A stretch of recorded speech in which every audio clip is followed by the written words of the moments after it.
संपूर्ण भारत की भूमि पर संपूर्ण विश्व में मकर संक्रांति महोत्सव मनाया जाएगा। अपने अपने घरों में रहकर लोग इस पावन उत्सव को खिचड़ी, लड्डू, तिल का गुड़ और कुछ दान, और उसमें भी सबसे मूल दान है भगवान की भक्ति का दान, अर्थात भगवान के भजन का दान, स्मरण का दान। आप दान करो, मना नहीं है, परंतु ये प्लास्टिक की चाय की चलनी और आटा छानने की चलनी और प्लास्टिक के बर्तन और ये सब चीज़ें दान करना करो, आपका मन हो तो, हमारे की तरफ से कोई मना नहीं हो, पर सबसे बड़ा दान है भगवान के भक्ति का, भजन का दान, भगवान का भजन का दान। राम नाम, कृष्ण नाम, शिव नाम। प्रयास करिए मकर राशि के अंतर्गत जब सूर्य प्रवेश करे और आप जब मकर का स्नान करें और मकर संक्रांति पर्व का जब आप स्नान करें तो भगवान की अविरल भक्ति आपके भीतर समाहित हो, भगवान की अविरल भक्ति आपको प्राप्त हो। और इस पवित्र भक्ति के बल पर, इस पवित्र भक्ति के बल पर हम भगवान की सुंदर आनंदमय स्वरूप को धारण कर सके और जितना बन सके उतना भगवान की भक्ति में डूबने का प्रयास करें। निर्मल चित्त से, निर्मल भावों से, निर्मल मन से हम भगवान को पाने का प्रयास करें तो भगवान मिलता जरूर है। देवऋषि नारद से किसी ने पूछा कि सत्संग का लाभ कब मिलता है, कब प्राप्त होता है? देवऋषि नारद कहते हैं, एक साधारण से जीव को, साधारण से मानव को सत्संग का लाभ कब मिलता है?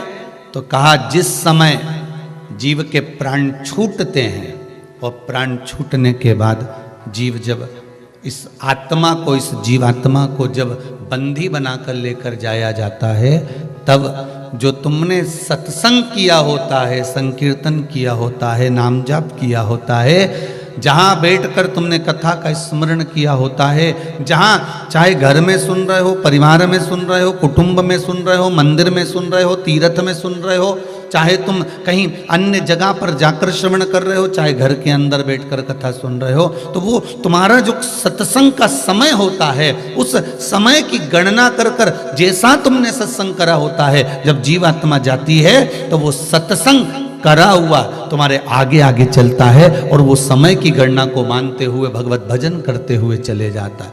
ध्यान दीना, गरुड़ पुराण को एक बार उठाकर पढ़कर देखना, एक बार गरुड़ पुराण को पढ़कर देखिए।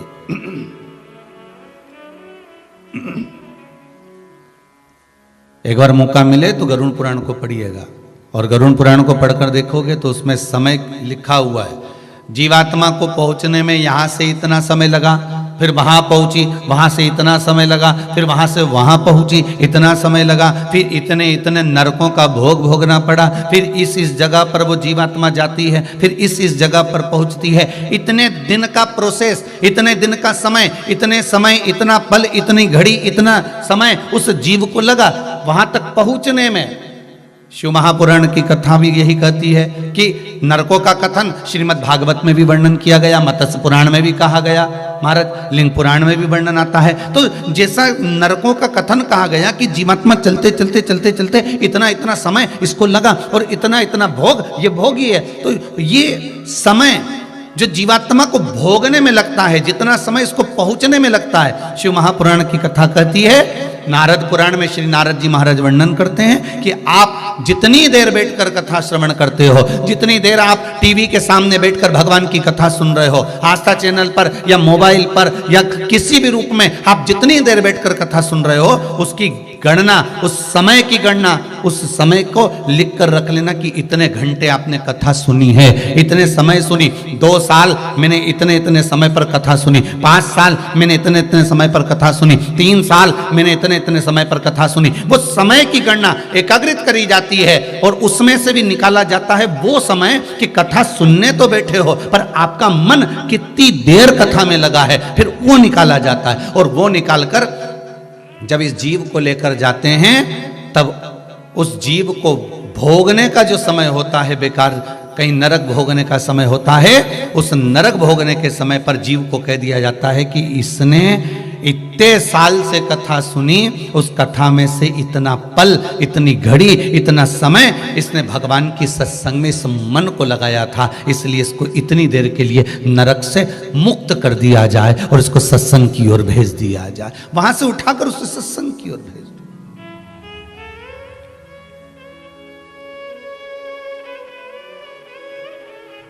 इससे तो आगे भजन ही है साथी, भजन के बिना तू अकेला रहेगा रे मन। 2 दिन का मेला रहेगा, कायम ये जग का झमेला रहेगा। बस यही समय है। ये आपने जो भगवान के भजन में समय दिया है, ये समय आपका अंत तक संवार देगा, अंत तक सुधार देगा।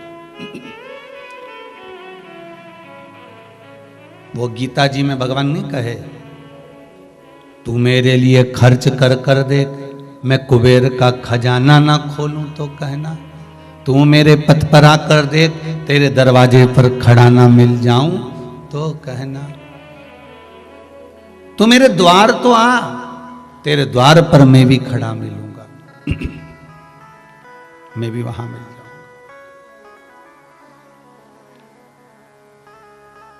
तू मेरा गुणगान तो कर,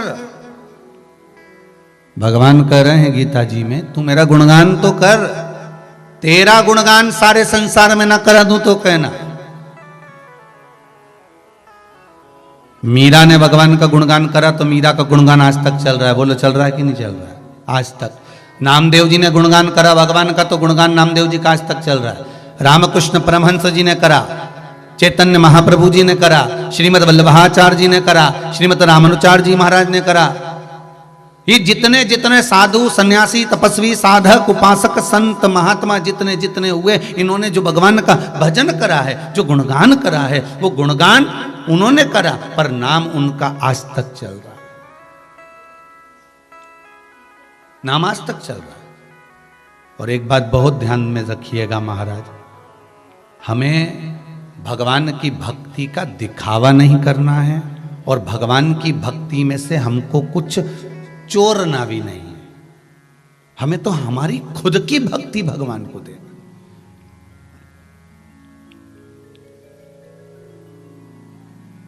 हमें स्वयं की भक्ति देना भगवान।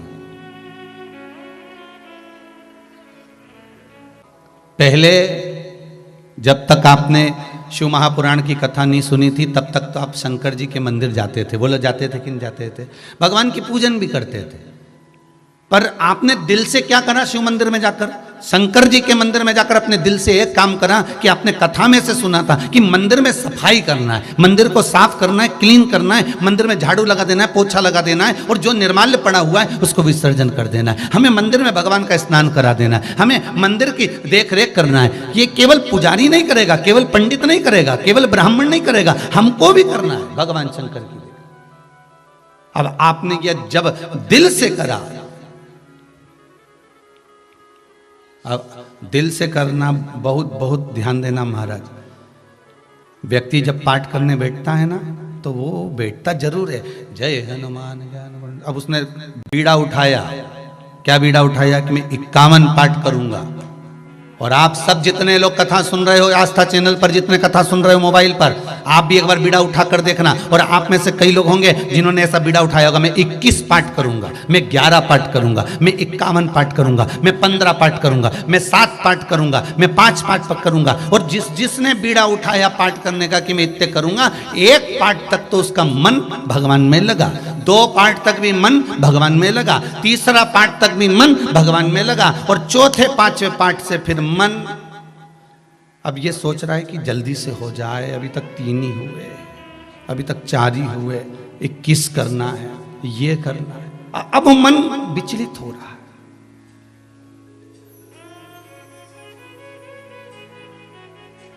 विचलित। आज एक आसन से बैठूंगा, कम से कम 51 माला करके उठूंगा। अब वो 1-2 माला तक तो मन लगा, श्री शिवाय नमस्तुभ्यम, राम नाम कृष्ण नाम शिव नाम में 1-2 माला तक तो मन टिका, पर वो 2, 3, 4 माला जैसी जैसी बढ़ती चली गई।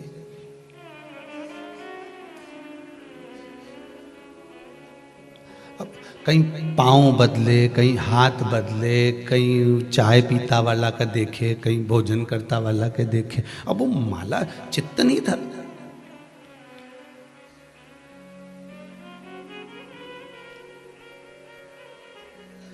हृदय कितनी देर दिया आपने भगवान को, मन कितनी देर दिया आपने भगवान को, दिल। यहां शिव पुराण की कथा कर रही है, पाठ करो मना नहीं है, आप जो पढ़ना है पढ़ो मना नहीं है, पर कुछ एक स्तुति तो अपने जीवन में ऐसी बनाओ कि तुम भगवान को अपने दिल से कहकर जाओ,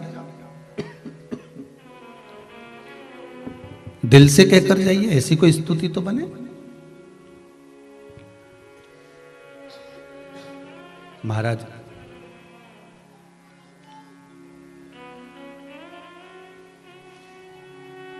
एक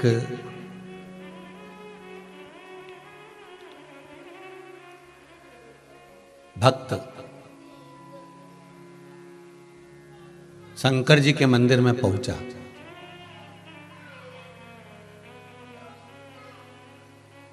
और जो भगवान के मंदिर में पहुंचा तो वहां पर पंडित जी स्तुति कर रहे थे। इसने दर्शन करा, पट खुला और पंडित जी स्तुति कर रहे थे, शिव जी के चरण कमल में नयन मेरे अटके। आप भी बोल लो जरा एक बार, शिव जी के चरण कमल में नयन मेरे अटके। अब जो सामने खड़ा था दर्शन कर रहा था, उसके मन में आया कितनी जोरदार स्तुति है, कितना बढ़िया बोला है, अब ये स्तुति मैं अपने गांव के शंकर जी के मंदिर में करूंगा। और उसने याद कर ली, बस में बैठ गया, बस में बैठकर याद करता करता जा रहा, शिव जी के चरण कमल में नयन मेरे अटके। मंदिर गया गांव के, पंडित जी आज मैं बहुत जोरदार स्तुति सीख के आया हूं, शहर में गया था, वो शहर का जो मंदिर है ना शंकर जी का, वहां पे सुन के आया हूं, इतना जोरदार बोला है। पंडित जी ने कहा कहाँ की स्तुति है, अभी हाथ जोड़ के खड़ा हो गया, तुम भी सुना सीख लेना कि शिव जी के नयन कमल में चरण मेरे अटके। अब बोलना था कि चरण कमल में नयन अटके, और अब बोल रहा है कि नयन कमल में चरण अटके। पंडित जी सीख लो। अब पंडित जी भी लग गए हाथ जोड़ करो, ये भी लग गया, शिव जी के नयन कमल में चरण मेरे अटके। इतनी देर में ये बार बार बोले तो शंकर भगवान इसके सामने आके खड़े हो गए, तेरे हाथ जोड़ू, सही कर ले, सही कर। उसने कहा प्रभु क्या हो क्या गया ये तो बताओ, क्या गड़बड़ी क्या हो गई है, हुआ क्या है ऐसा, क्या गड़बड़ हो गया। भगवान शंकर बोले स्तुति थी कि चरण कमल में नयन अटके, और तू बोल रहा है नयन कमल में चरण अटके। शंकर भगवान बोले मेरे छोटे नयन तेरे मोटे चरण, अटकेंगे नहीं तो क्या होगा, तेरा स्तुति सही कर। तब उसने स्तुति सही करी। भगवान ने कहा मांग तुझे क्या चाहिए, तेरी स्तुति के बल पर मैं प्रकट हुआ।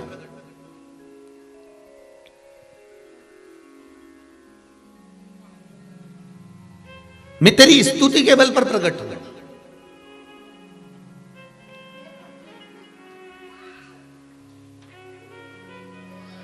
अगर निर्मल मन है, चित्त वृत्ति हृदय आपका एकदम निर्मल है, तो आपके अगर कुछ भावों से गलत निकल भी गया है तो भगवान गलत नहीं करता है।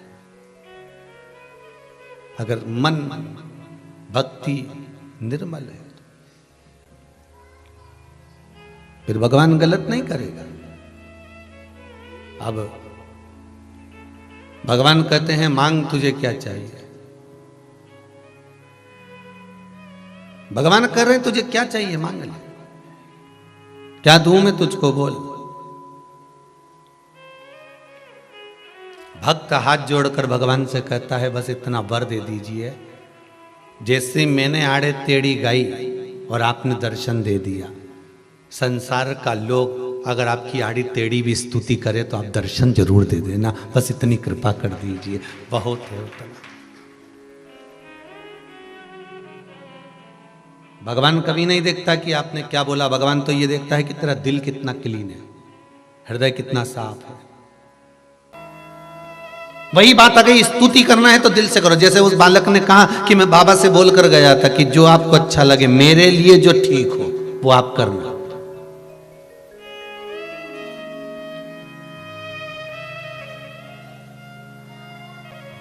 और हमारी आदत क्या होती है, एक लड़का देखकर आए लड़की के लिए, शादी के लिए, और हमने भगवान से क्या कहा, बस वो लड़का पसंद आ रहा, कुछ भी हो जाए प्रभु पर उसी के साथ शादी होना चाहिए।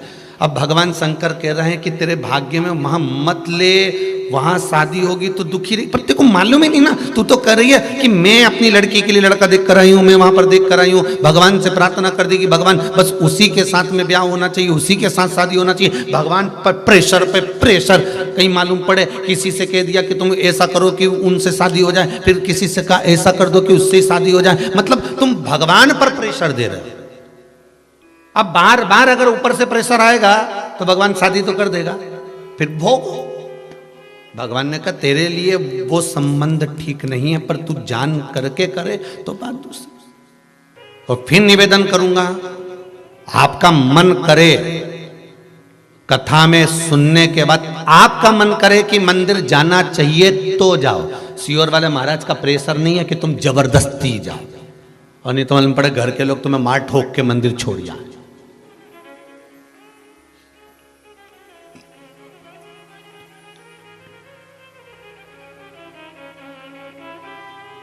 जैसे एक व्यक्ति से पूछा क्यों भाई कौन सी क्लास तक पढ़े हो, कि 5वीं में 5 साल फेल। तो तुम पढ़ाई करने नहीं जाते थे, स्कूल जाते थे, तो फिर कैसे फेल हो गए? मम्मी पापा स्कूल छोड़ने जाते थे, 15 मिनट बाद टीचर घर छोड़ने आ जाते थे। मतलब एक काम ही ऐसा करता था कि इसको वापस घर छोड़ना पड़ता था।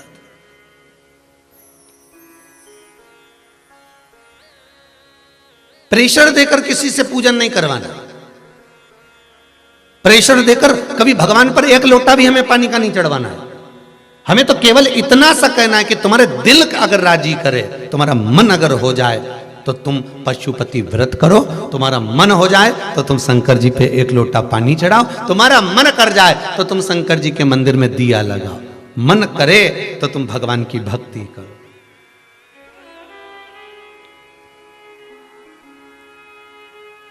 मेरा मालिक, मेरा शिव, मेरा शंभु, मेरा राम, मेरा कृष्ण, मेरा ठाकुर, मेरा द्वारका का नाथ, मेरा जगन्नाथ, अगर आप उसके उपासक हो तो आप खींचता। कल की कथा में कहा था कि आपको कहीं जाने की जरूरत नहीं, आप तो भगवान का भजन करो, कीर्तन करो, स्मरण करो, तीर्थ खुद तुमको खींचेंगे,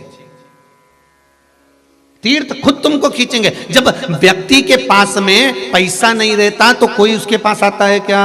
जम के बोलो जरा, नहीं आता ना? जितने आस्था पर सुन रहा है, पैसा नहीं होगा कोई नहीं आएगा। और जैसे ही तुम्हारे पास में धन बढ़ता चले जाएगा, पैसा बढ़ते चले जाएगा, गाड़ी बंगला जमीन जायदाद बढ़ते चले गए, इंसान सत्ता तुम्हारी बढ़ती चली गई, तो बढ़ती चली गई, तब मालूम पड़े कि जो पैसे वाले लोग थे ना, वो आपको अपनी ओर खींचने का प्रयास करेंगे, सम्मान देने का प्रयास करेंगे कि हाँ अब ये सम्मान के लायक हो गया। उसी तरह जब तुम्हारे भजन का बल बढ़ जाता है, सत्संग का बल बढ़ जाता है, तुम भगवान के मंदिर जाना चालू कर देते हो, तुम भगवान का भजन करना चालू कर देते हो, तो जब तुम्हारे भजन का बल बढ़ जाता है, तब तीर्थ, कुंड, सरोवर, नदी, तालाब, ये सब भगवान के स्थान आपको अपनी ओर खींचना चालू कर देते हैं कि तुम मेरी ओर आ। आपको जाने की जरूरत नहीं पड़ती, वो खुद खींच।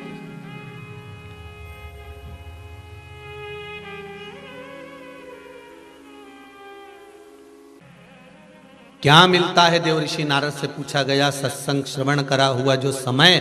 ये दुनिया के लोग, कई लोग आपसे कहेंगे क्या रखा है कथा में, 3-3 घंटे तक बैठे रहते हो, टीवी के सामने पड़े रहते हो। अरे टीवी के सामने बैठे बैठे कथा सुनते रहते हो, बस वो सियोर वाला महाराज मिल गए और तुम मिल गए, बस मोबाइल पकड़ लिया मोबाइल, और दिन भर यूट्यूब पर, फेसबुक पर बस बस बस वो सियोर वाला महाराज कथा सुनते रहो, और बचा कुचा तो टीवी पे, आस्था पे सुनते रहो। क्या क्या रखा है कथा में? क्यों अपना समय बर्बाद कर रहे हो कथा में जाकर?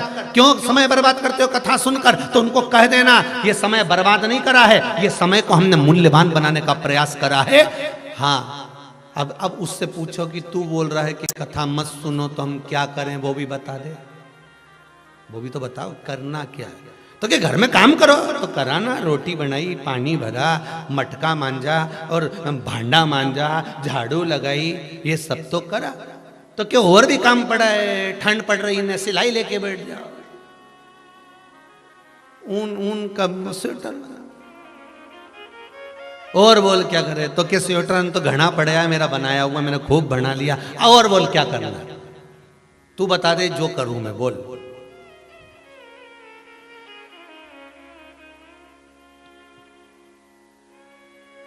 वो एक वो आया था, एक वो कोई का मैसेज था, उसमें बताया वे माँ अपने बच्चे से पूछती है, तू बता दे मैं वो की सब्जी बना लूं। तो क्या आलू की बना लो? तो आलू तो भी कल ही तो बनाया था।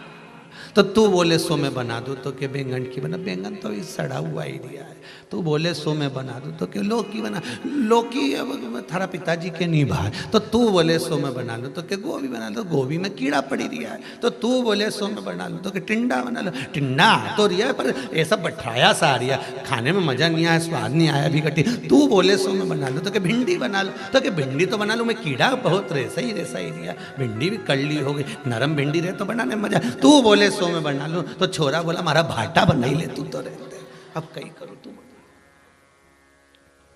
तो ऐसा घर का लोग बोले ना कि बस कथा कथा कथा, तो तू बोले सो मैं कर लूं। तू बोल क्या करना? कि बर्तन तो हो गया, झाड़ू तो हो गई, भोजन तो हो गया, अब करूं क्या ये बता। तो अगर भगवान में मेरा मन लगे तो मुझे भी तो अपनी जिंदगी संवारना है साहब। केवल झाड़ू पोछा घर बर्तन ये नहीं, मुझे भी तो जिंदगी संवारना है,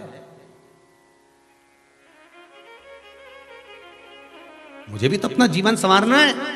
करूंगी घर का सारा काम, परिवार भी संभाल लूंगी, बच्चे भी संभाल लूंगी, पर मुझे टोकना मती, मुझे रोकना मती। मीरा ने भी अपनी जिंदगी संवार ली थी, ऐसी मैं भी शंकर की भजन कर कर अपने जीवन को संवार लूं, और कुछ भी नहीं चाहिए। ये मन तुम्हारा है, ये समर्पण हमारा, बस हमारा समर्पण और मन तुम्हारा। अब दे दिया, सौंप दो भगवान।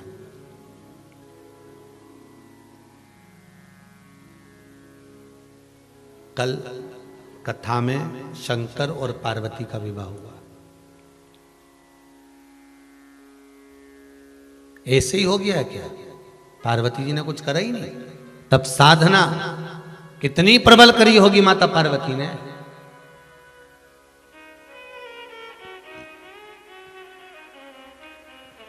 कितनी तप साधना प्रबल करी होगी, जरा विचार करिएगा।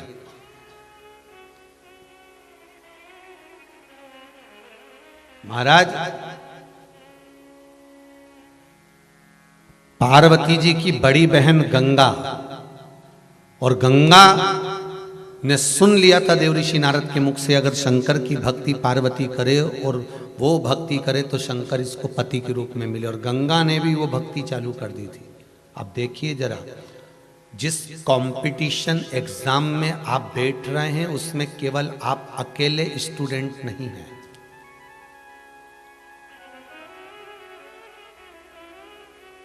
केवल आप अकेले नहीं हैं, एक नौकरी है, एक सर्विस, और फॉर्म कितनों ने भरा है जरा ध्यान लगाइए।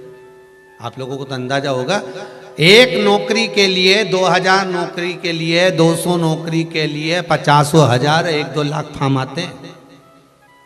एक नौकरी के लिए हजारों फॉर्म जुटते हैं महाराज जी, एक नौकरी के लिए।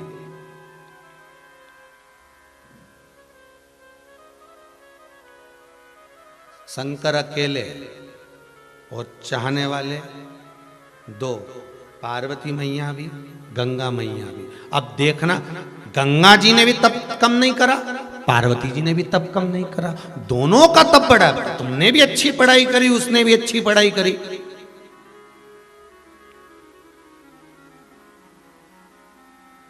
तुम भी ना जाने कितनी कोचिंग करे, उसने भी ना जाने कितनी कोचिंग करी। अच्छा, कोचिंग तो एक ही टीचर के पास करी थी, पार्वती जी और गंगा जी ने। टीचर का नाम नारद जी। कोचिंग एक ही क्लास में थे, टीचर एक ही था। देवऋषि नारद ने कहा था कि अगर शंकर भगवान की आराधना करे, शिव की भक्ति करे, तो इसको पति के रूप में शंकर मिलेंगे। तो टीचर तो एक है, गंगा ने भी उन्हीं के मुख से सुना था और पार्वती ने भी उन्हीं के मुख से सुना था। बस दोनों की पढ़ाई, दोनों की विद्या, और जो जुटी दोनों पढ़ने में, जो लगी, तब साधना में ऐसी डूबी, ऐसी डूबी। पर पार्वती जी ने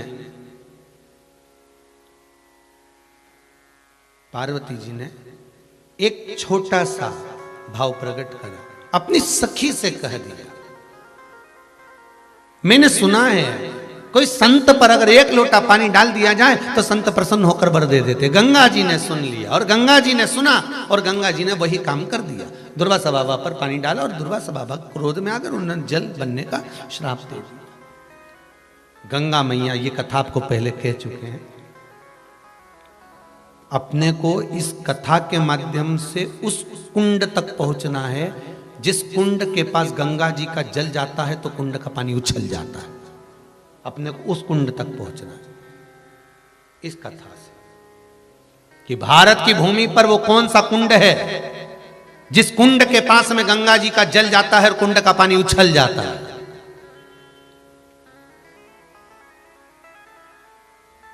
जिस कुंड के पास बड़े बड़े अक्षरों में लिखा हुआ है कि यहां गंगा का जल नहीं लाया जाए।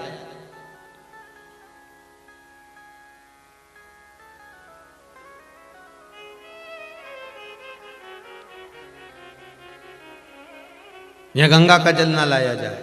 अगर गंगा का जल आएगा तो कुंड का पानी उछल जाएगा। हमें इस कथा के माध्यम से, यहां तक कथा तो अपन ने सुनी कि पानी और गंगा मैया महाराज क्रोध में आ गई। गंगा ने हाथ में जल लिया और जल लेकर गंगा पार्वती पर छोड़ने वाली थी कि तूने मुझे पानी बनने का श्राप दिया है, जल बनने का श्राप दिया, मैं तुझे जल। शिव जी ने कहा गंगा मत कर ऐसा, गंगा तू ये मत कर। गंगा, पार्वती मेरी अर्धांगिनी बनेगी तो पार्वती तुम्हारी अर्धांगिनी बनेगी, मतलब पास ये हो गई और मैं फेल। एक एग्जाम में अगर तुम पास नहीं हुए तो हारना मत की हिम्मत, गंगा जैसा बल रखना। अगर एक एग्जाम में तुम पास नहीं हुए तो गंगा जैसा बल रखना। पार्वती पास हुई है ना, हो जान दो। भगवान शंकर कहते हैं मैंने, गंगा तू क्यों रोती है? गंगा कहती है प्रभु आपने पार्वती को पत्नी बना लिया और तब तो मैंने भी करा था। भगवान शंकर कहते पार्वती से ज्यादा तप तूने करा है, पार्वती से ज्यादा तप तूने करा है, साधना तूने करी है, व्रत तूने करा है, उपवास तूने करा है, तप साधना तूने करी है।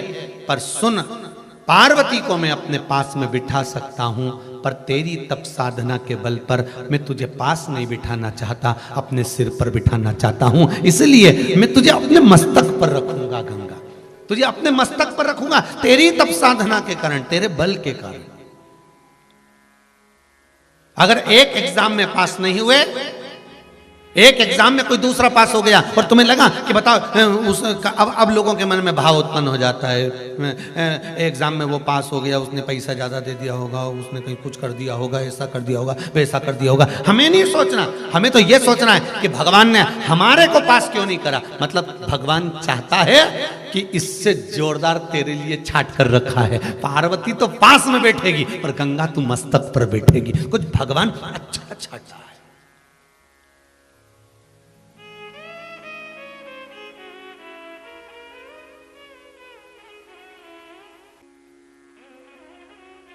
एक काम नहीं हुआ, रोने लगे। माता कुंता का चरित्र याद कर लीजिए। महाभारत में माता कुंता, माता कुंती, भगवान कृष्ण जा रहे हैं और कुंता माता ने कह दिया कन्हैया रुक जा। कन्हैया कहते हैं बोल बुआ क्या बात है, कहां जा रहे हो कृष्ण? कृष्ण कहते हैं बुआ जी द्वारका जा रहा हूं। क्यों? बुआ अब तुम हस्तिनापुर की राजमाता हो गई, युधिष्ठिर हस्तिनापुर के राजा बन गए, सारा राजपाट अच्छे से मैंने निश्चित कर दिया, विराजमान कर दिया। अब क्या करना? अब मेरा काम खत्म हो गया। कुंती ने पूछा, माता कुंता ने पूछा, कृष्ण तो तू जा क्यों रहा है? बुआ अब जब सब अच्छा हो गया है तो अब मेरी जरूरत क्या है, अब मेरा साथ की जरूरत क्या है, अब मुझे जाने दो द्वारका। इतने में माता कुंता ने, माता कुंती ने कृष्ण का हाथ पकड़कर कहा, कृष्ण तूने सबको सब कुछ दिया, मुझे कभी कुछ नहीं दिया। कृष्ण कहते हैं मुस्कुराकर, बुआ जी भतीजे को तो बुआ को देना चाहिए, और आज बुआ भतीजे से मांग रही है। बुआ का फर्ज है भतीजे को देना, पर आज भतीजे से बुआ मांग रही है।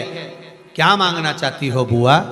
बुआ कहती है कृष्ण सारी दुनिया का दुख मेरी झोली में डाल दो। एक कृष्ण सारी दुनिया का दुख मेरी झोली में डाल दो। कृष्ण रथ से नीचे उतरे और उतरकर बुआ के चरणों के पास बैठकर बोले, बुआ तू ये दुख क्यों मांग रही है? बुआ कहती है सुख में तू अगर द्वारका चले जाता है तो वो दुख भला, जिस दुख में तू मेरे साथ तो खड़ा है, मुझे वो दुख ही अच्छा लगेगा। तू साथ तो रे बस में। बहुत ध्यान देना महाराज, जब लोग आपकी बुराई करें, निंदा करें, चुगली करें, आप शब्द बोले, ताने पर ताने दे, गाली पर गाली दे, आड़ा टेढ़ा बोलना चालू कर दे, समझ लेना मेरा देव अधिदेव महादेव तुम्हारे साथ में चल रहा है, कदम से कदम मिलाकर। पूरी दुनिया लग जाती है एक व्यक्ति को नीचे गिराने में, पूरी दुनिया लग जाती है एक व्यक्ति को नीचे गिराने में। विद्वान से विद्वान, बड़े से बड़े लग जाते हैं पीछे एक व्यक्ति को नीचे गिराने में, तब कोई साथ नहीं देता। मेरा वो काशी का विश्वनाथ और उज्जैनी का महाकाल सामने आकर खड़ा हो जाता है कि हारने नहीं दूंगा तुझे, चिंता मत कर। पूरी दुनिया लगी रहती है एक व्यक्ति को नीचे गिराने में, पर दुनिया वालों को यह नहीं मालूम पड़ता कि तुम उसको गिराने का प्रयास कर रहे हो और महादेव उसको उठाने का प्रयास कर रहे हैं। मेरा काशी विश्वनाथ ने हाथ पकड़ रखा है, मेरी उज्जैनी नरीश ने, मेरे महाकाल ने, मेरे कुबेरेश्वर महादेव ने, मेरे सोमनाथ मल्लिकार्जुन भीमा शंकर ने, कहीं भगवान ने उसका हाथ पकड़कर लग जाए दुनिया। दुख में परमात्मा साथ। महाराज गंगा मैया रो रही है, आंखों से नीर बह रहा है। शिव जी करे क्यों रो रही हो गंगा, किस लिए? पार्वती आपकी अर्धांगिनी बन गई और मैं रह गई। भगवान कहते हैं कभी हिम्मत मत हारना, जीवन में कभी हारना मत। लोहे की राड को कीमत बढ़ाना है तो कील और स्प्रिंग बनाना पड़ेगा, तेरी कीमत बढ़ेगी तब तू चिंता मत कर। ये मेरी अर्धांगिनी बनकर बाजू में बैठेगी, पास में बैठेगी, वाम भाग विराजमान होगी, पर तू चिंता मत कर। तूने इतना तप साधना करी है कि मैं तुझे सिर पर धारण करूंगा। पार्वती मैया उठ के खड़ी हो गई।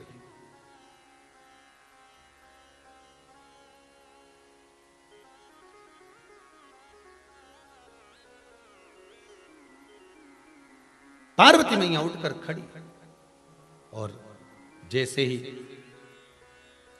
पार्वती मैया उठकर खड़ी हुई, शिवजी ने पूछा पार्वती हुआ क्या, क्या हुआ तुमको पार्वती? पार्वती जी कहती है महाराज आप गंगा को सिर पर बिठाओगे? शिव कहते हैं उसकी तप साधना आपकी तप साधना से ज्यादा है। अगर कोई अच्छा पद आपको प्राप्त हुआ है, अगर आप मथुरा, वृंदावन, गोकुल, बरसाना, काशी, उज्जैनी, ओमकारेश्वर, भीमाशंकर, केदारेश्वर, अगर आप पूरे घर के लोग साथ रह रहे हैं, 4 भाई का, 5 भाई का परिवार, 6 भाई का परिवार, 8 भाई का परिवार, 10 भाई का परिवार है, और परिवार में से अगर एक व्यक्ति नर्मदा नहाने जा रहा है, एक व्यक्ति गंगा नहाने जा रहा है, एक व्यक्ति अगर कहीं तीर्थ जा रहा है, तो ये उसके पूर्व का पुण्य है, पूर्व का पुण्य है। शिव कथा कर रही है, ओगरदानी, त्रिकालदर्शी, कैलाशी, अविनाशी, मेरे भूत भावन भूतेश्वर शिव कह रहे हैं कि कुछ अच्छा सोचा होगा। अगर पार्वती पास हो गई है, पार्वती मेरी अर्धांगिनी बन गई है, तो गंगा के लिए शिव जी ने अच्छा सोचा, और सोचा शंकर ने गंगा को अपने मस्तक पर रखा। गंगा कहती है बाबा शिव से, भोलेनाथ मैं आपके मस्तक पर रहूंगी, पर कुछ चाहती हूं, क्या मांग ले। अगर किसी के मरने के बाद, प्राण छूटने के बाद उसकी अस्थियों को गंगा के जल में डाला जाएगा, जितने दिन तक गंगा के जल में अस्थियां पड़ी रहेगी, उतने दिन तक वो जीवात्मा बैकुंठ में पड़ी रहेगी। शिवजी ने कहा कहीं का पापी हो तो गंगा के बस बर तो वही है, पापी हो तो भी अगर गंगा के जल में अस्थियां गई है तो उसको मुक्ति मिलना चाहिए।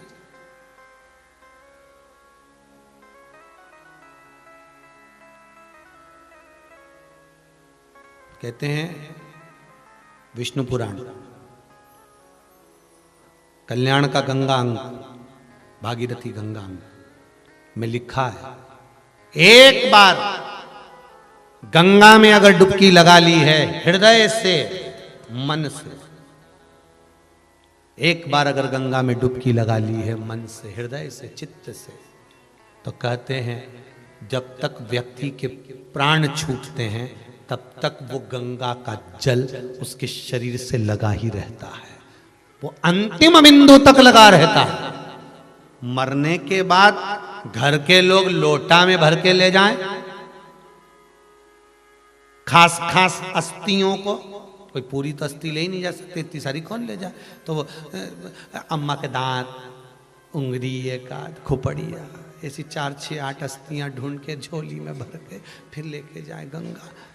उससे अच्छा है पूरी अस्थि ले जाओ, पूरी ये शरीर संपूर्ण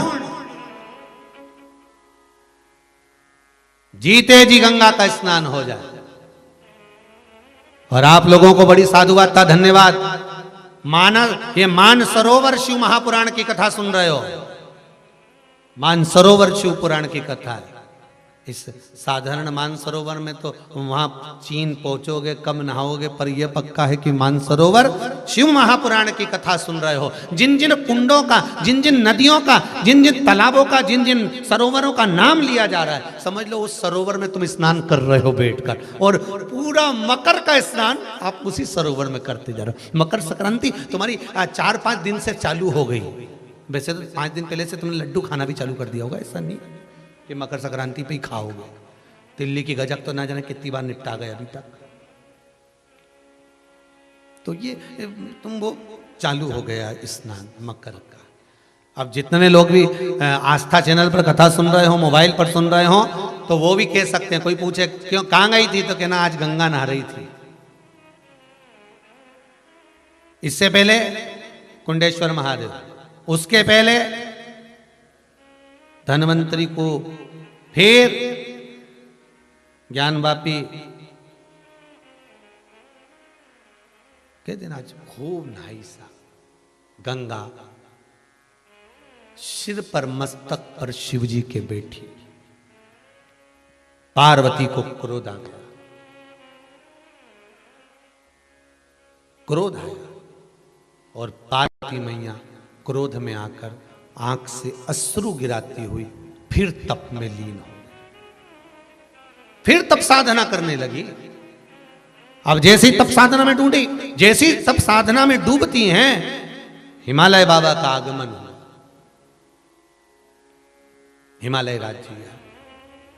हिमालय राज ने आकर कहा बेटी चलो घर चलो, मैं वचन देता हूं आपका विवाह मैं शिवजी से करा दूंगा, चलो मेरे साथ घर चलिए।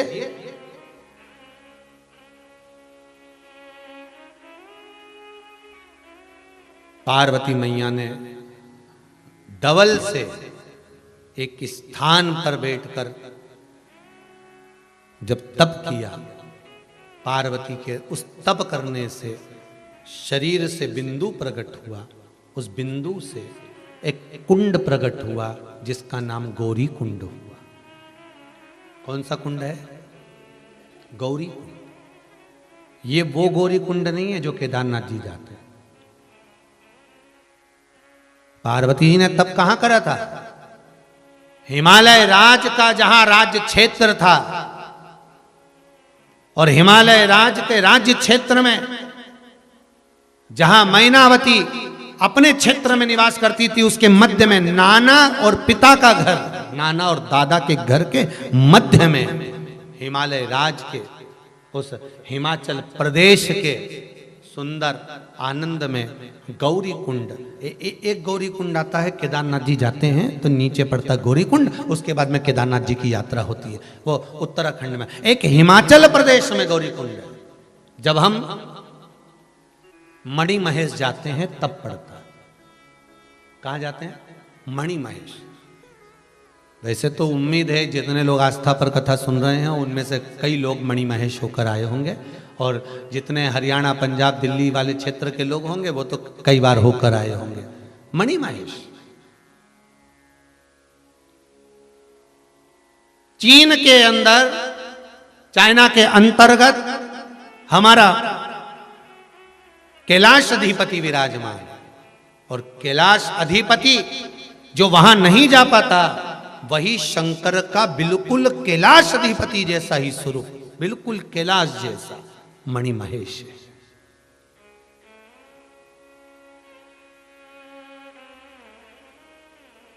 जहां पर भगवान शंकर ने पार्वती जी को और गंगा को समझाया है।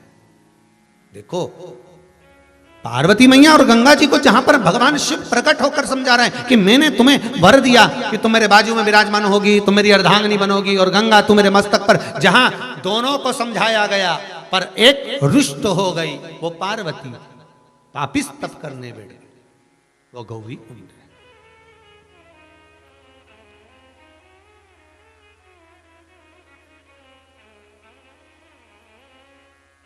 महाराज उस गौरी कुंड के पास, गौरी कुंड में मां पार्वती को भगवान हिमालय राज समझाने के लिए आए। चलो चलो तुम वापिस चलो, चलो।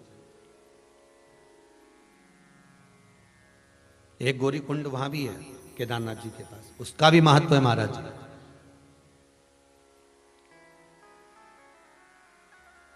उसका भी महत्व है। जहां पर माता पार्वती श्रृंगार करने जाती थी वो गौरी कुंड है।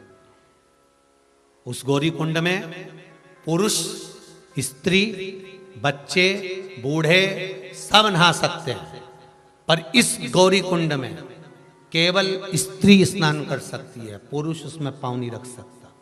उस कुंड को पुरुष चरण नहीं रख सकता।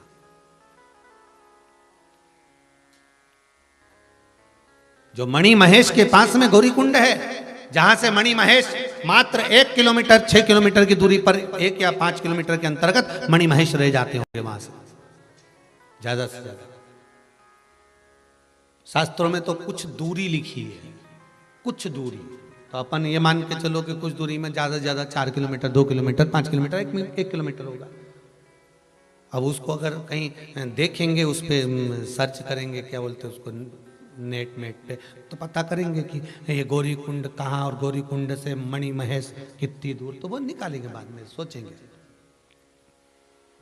पर पुराणों के अनुसार गौरी कुंड से कुछ दूरी पर मणि महेश, अर्थात भगवान शिव उनको समझा रहे, हिमालय राय लेकर गया। पार्वती जी को मां क्रोध आया गंगा को देखकर, इसलिए आज भी इस गौरी कुंड पर बड़े बड़े बोर्ड लगे हैं कि गंगा का जल लेकर पास मत आना। आज भी अगर कोई भूल से भी गंगा का जल लेकर आ जाता है तो उस कुंड का पानी अपने आप उछलने लगता है, आज भी उछल। अब क्या हुआ कि कई लोगों का नियम है कि भाई कोई गया है, हरिद्वार गया या कहीं गया, तो कई लोग साथ में गंगा जल भर के ले जाते हैं, तो उनके लिए मणि महेश जाने के लिए रास्ता अलग से कर देते हैं।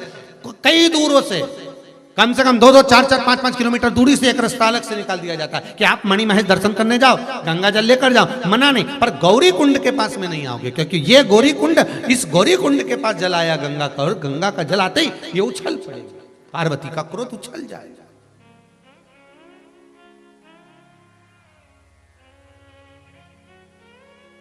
इस कुंड में कोई पुरुष पांव नहीं रख सकता, इस कुंड में केवल स्त्री ही स्नान करती है, नारी ही स्नान करती है। अखंड सौभाग्यता का सुख देने वाला यह कुंड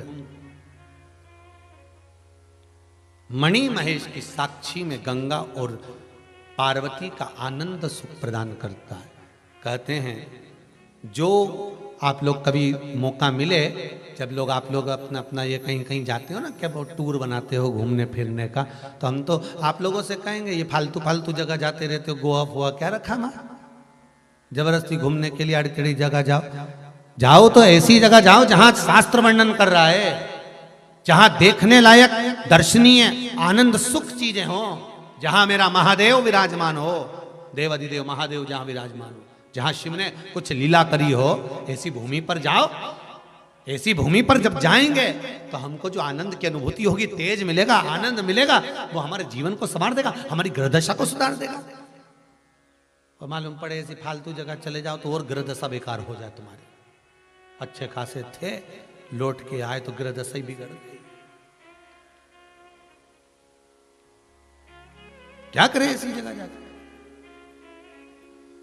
महाराज भगवान शिव की कथा कर रही है, महाराज शिव के द्वार, भगवान शंकर की चौखट पर, भगवान शिव के दरवाजे पर, तो यहाँ गौरी कुंड, एक गौरी कुंड या तो भगवान शिव के सम्मुख में भगवान पार्वती मैया तप साधना में डूबी, हिमालय राज आए, उनको लेकर चले गए। मैनावती ने पूछा कहाँ गई थी गौरा, हम तुम्हें ढूंढ ढूंढ परेशान हो गए। माँ से शब्द कहे, सब कुछ बता दिया माता को।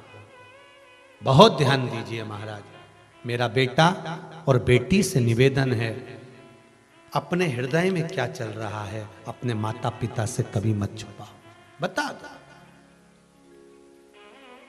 मैनावती ने पूछा क्या चाहती हो पार्वती? पार्वती जी कहती हैं मां, मैं शिव को अपना पति मान चुकी हूं, शंकर से मंगल विवाह करना चाहती हूं, औघड़दानी है शिव। मैनावती ने समझाया, अरे पार्वती समझ जाओ, उनकी उम्र का ठिकाना नहीं है, पता ही नहीं पड़ता कि कितने साल के हैं। राम जी की उम्र का पता लगा सकते हो कि ये कितने साल थे, कितने साल के रहे। कृष्ण भगवान की उम्र का पता लगा सकते हो ये कितने साल थे, कितने साल रहे। सारे ऋषियों का लगा सकते हो, शंकर जी का लगा के बताओ कितने साल के थे। शिव महापुराण की कथा में, लिंग पुराण में तो यहां तक लिखा है कि पूरे ब्रह्मांड में, पूरे मृत्युलोक में कोई देवता की मूर्ति नहीं थी, केवल एक शिवलिंग था। जिसको भगवान ब्रह्मा और भगवान विष्णु ने प्रकट किया था। केवल एक शिवलिंग ब्रह्मांड में, पूरे मृत्यु लोक में, पूरे विश्व में, पूरी पृथ्वी पर। ये मूर्तियां तो बाद में बनी है साहब, पहले तो केवल एक शंकर था मेरा, केवल एक शिव मेरा ओघड़दानी, मेरा शंकर, मेरा देव अधिदेव महादेव था। पूरी पृथ्वी पर कुछ नहीं था, केवल शिवलिंग शिवलिंग शिवलिंग। कोई मूर्ति नहीं बनती थी, केवल शिवलिंग बनता था। इसलिए भारत की भूमि को जहां से खोदोगे उसके नीचे शिवलिंग ही निकलेगा। आप खोद कर देखिए, पूरी भारत की भूमि पर जहां जहां खुदाई करोगे वहां शंकर निकलेगा। शिव निकलेगा ही, शंकर का शिवलिंग मिलेगा ही, क्योंकि कुछ था ही नहीं, केवल शिव था। शिव के सिवा कुछ नहीं। शंभु शरणे पड़ी मांगू घड़ी रे घड़ी, दुख दया करी ने दर्शन। शिव ही मिलने वाला, कोई दूसरा नहीं मिल सकता।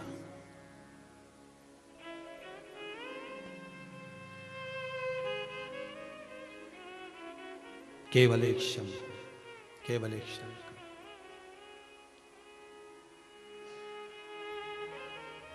मुझे तेरा ही सहारा काफी है, भोलेनाथ सहारा काफी। कोई दूसरा सहारा मिले ना मिले, मुझे शिव का सहारा।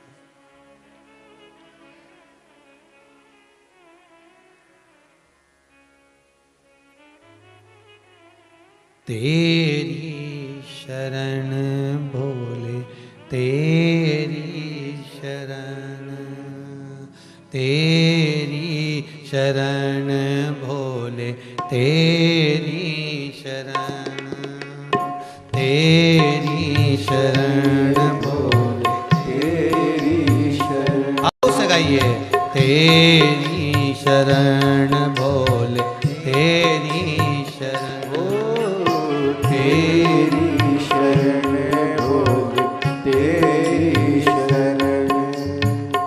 अपनी शरण में रख लेना भोले, अपनी शरण में रख लेना भोले, अपनी शरण में रख लेना भोले, अपनी शरण में रख लेना भोले। तेरी शरण भोले, तेरी शरण, तेरी शरण भोले, तेरी शरण। हाँ, तेरी शरण भोले, तेरी शरण, बाबा तेरी शरण भोले, तेरी शरण। ओहो।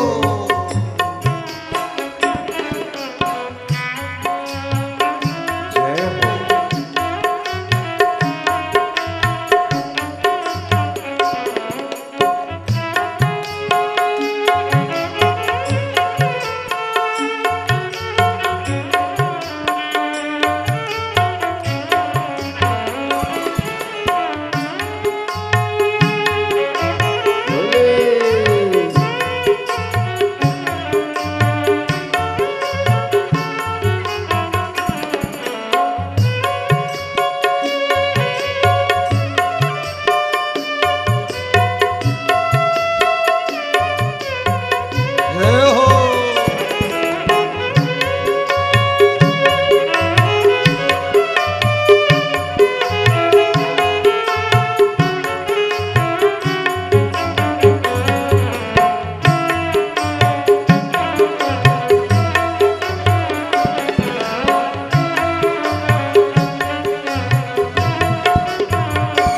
मुझे अपना जान के रख लेना, अपना जान के रख लेना बाबा अपना जान के रख लेना बाबा, अपना जान के रख लेना। बोले तेरी शरण शंभु तेरी शरण बोले तेरी शरण शंभु तेरी शरण। भोले तेरी शरण शंभु तेरी शरण बोले तेरी शरण बाबा तेरी शरण। हो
अपने चरण में रख लेना भोले अपने चरण में रख लेना। ओ बाबा अपने चरण में रख लेना बाबा अपने चरण में रख लेना। बोले तेरी शरण बोले तेरी शरण बोले तेरी शरण बाबा तेरी शरण। बोले तेरी शरण शंभु तेरी शरण बोले तेरी शरण शंभु तेरी शरण बोले तेरी शरण शंभु तेरी शरण बोले तेरी शरण बोले तेरी शरण। बोले तेरी शरण शंभु तेरी शरण बोले बोले तेरी शरण शंभु तेरी शरण बोले तेरी शरण शंभु तेरी शरण बोले भगवान शिव के चरणारविंद का रस हिमालय राज लेकर गए। पार्वती मैया से पूछ रही है मैनावती कहाँ विवाह करने का तूने मन में ठाना है। हरि पार्वती तुझे मालूम नहीं शिव की क्या दशा, कहाँ घर कहाँ बार कहाँ रहना कहाँ। हरि शिव तो ठहरे कैलाशी हरि गोरा पछताओ और बूढ़े जोगी के संग में तुम कैसे रह पाओ। अरे उसको कहाँ तुम जान सकती हो, उसकी उम्र का ठिकाना नहीं है। तो इतने में पार्वती जी बोली फिर आप कैसे कह सकती हो कि बूढ़ा है। आप क्या कह सकती हो कि बूढ़े हैं जब आपको ही नहीं मालूम कि उम्र कितनी है, तो फिर कैसे कह दिया आपने। मैनावती बोली मेरी पूरी उम्र निकल गई पर आज तक मालूम नहीं पड़ा कि ये शंकर जी की उम्र कितनी। मैंने अपने पिताजी से पूछा था। अब मैनावती के पिताजी कौन, पित्र, पितरों की 3 लड़कियां थी, मैना, धन्या और कला। सनकादि ऋषि सनत कुमार निकल कर जा रहे थे, एक जगह पर बैठकर तप साधना करे। वहीं से ये पितरों की 3 लड़कियां मैना, धन्या, कला, ये तीनों निकल के जा रही थी। और जाते जाते इनका जो लहंगा था उसमें झामर झुमका लगा हुआ था, वो झामर झुमका इनके जंघा से संतों की जंघा से पांव से टकरा गया तो उससे छिला गया। सनत कुमार को क्रोध आ गया। उन्होंने उठकर कह दिया, तुम पितरों की बेटियां, तुम में नम्रता होना चाहिए, प्रेम होना चाहिए, वात्सल्यता होना चाहिए, करुणता होना चाहिए, और तुमने हमको घाव दिया।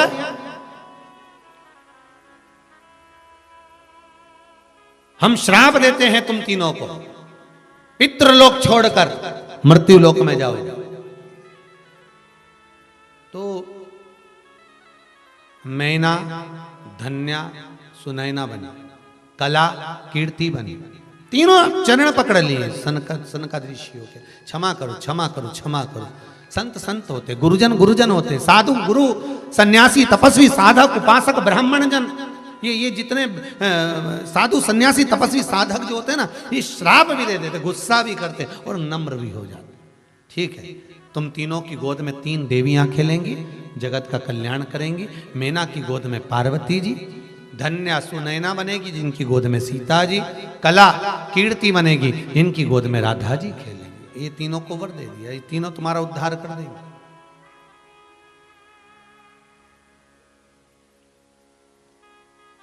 इसीलिए शायद कहते हैं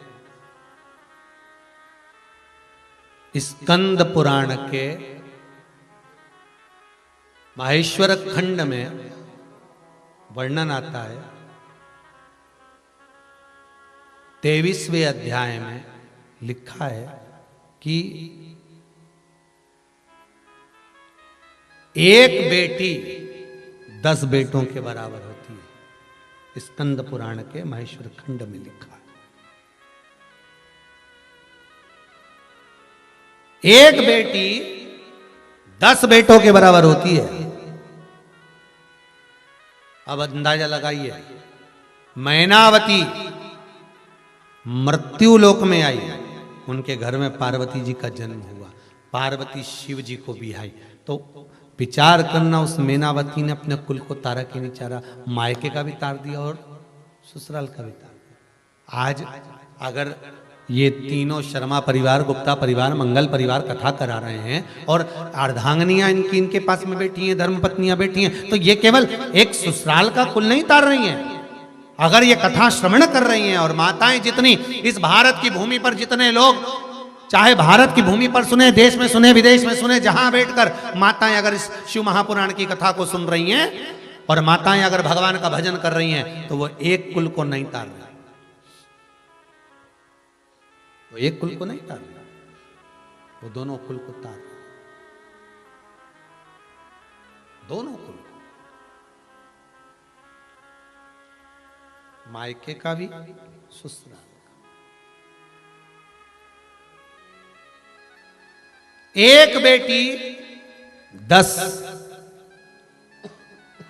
बेटों के बराबर, एक बेटी। महाराज, मैनावती ने कहा, पार्वती मैं तुझसे कहूं एक बात। हाँ मां। शिव के साथ तू विवाह तो कर लेगी, पर यहां तेरा राजसी ठाट है। मैना कह रही है पार्वती, वहां हो सकता है ये राजसी ठाट तुझे प्राप्त ना हो सकता है ये राजसी ठाट तुझे मां प्राप्त ना हो। मां, इस ललाट पर जो लिखा है उसे कोई टाल नहीं सका। पिछले वर्ष कोरोना महामारी में ना जाने कितने लोग चले गए, शांत हो गए।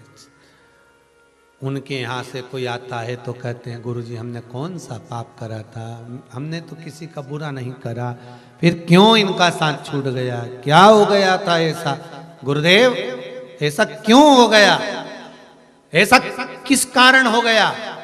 आपने कुछ नहीं करा, पर जिसकी जितनी लिखी है, जितनी लिखी है और जैसी लिखी है वैसे की वैसे ही उसको जाना। महाराज, मां ने समझाया, नहीं मानी। फिर मंगल विवाह शिव जी का पार्वती के साथ हुआ।